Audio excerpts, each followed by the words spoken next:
¿Cuál es el panorama energético para este 2022? Nuestro colaborador Severo López Mestre, especialista y consultor en energía, nos va a hablar precisamente sobre el tema. Severo, ¿cómo estás? Muy buenas tardes, feliz año. Hola Darío, feliz año a ti y a tu auditorio y un gusto estar de nuevo contigo y abriendo este nuevo año, ¿no? ¿Cuáles son las expectativas que hay para el sector energético en este 2022? Mira, me parece, Darío, que no podemos entrar a la recámara del 2022 y empezar a describir lo que vemos sin saludar al mamut que está en medio, con sus largos cuernos y que además nos ve de frente. Y ese mamut es la reforma eléctrica, Darío, que conocemos. Y creo que para que el auditorio pueda entender bien lo que significa la reforma eléctrica para nuestro país, creo que hay que verla diferente.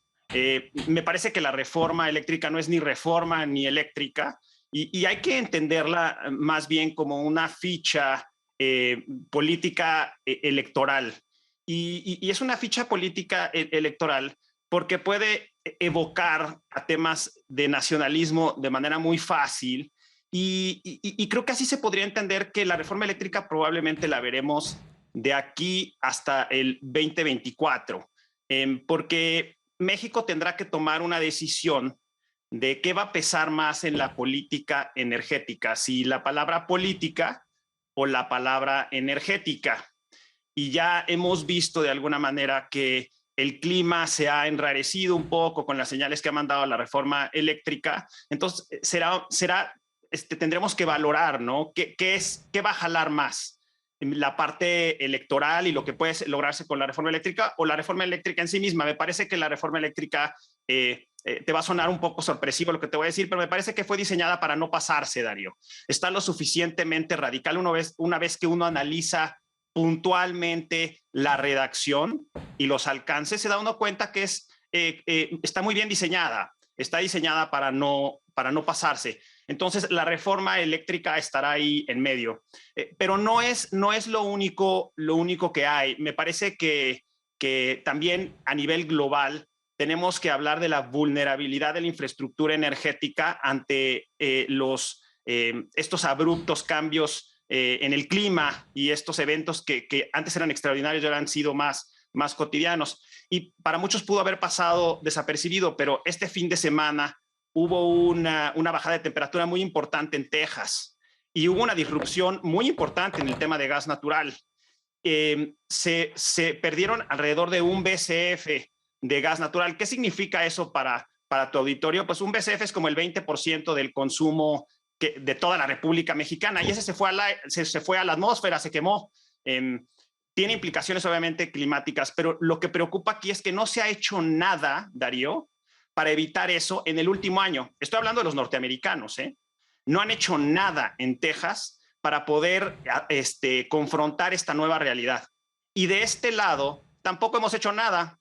Si llega a suceder algo como el febrero del año pasado, nos pasará exactamente lo mismo porque estamos comprando en el mercado spot. Ahora, eso no significa que México tiene que irse a producir todo su gas natural de ninguna manera, pero tenemos que hacer la tarea de tener el almacenamiento necesario para poder enfrentar este nuevo mundo. Y eso nos lleva a Europa, Darío. ¿Qué está sucediendo en Europa?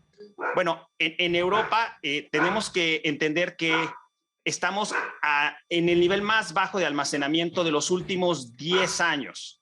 Y todos sabemos que en Europa, porque se ha ventilado incluso aquí en México de si los precios de electricidad han subido, etcétera, Europa tiene una escasez de gas natural muy importante y va a enfrentar los 2 meses más difíciles del invierno.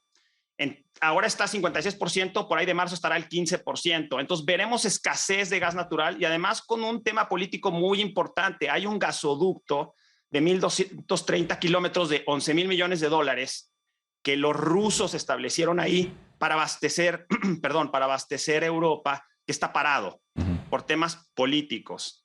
Y Europa tampoco ha hecho la tarea. Europa no se preparó, no tiene su almacenamiento y está a las vivas con el tema de gas natural y eso va a impulsar los precios a nivel global y puede tener implicaciones con México. Eso es lo que te iba a decir.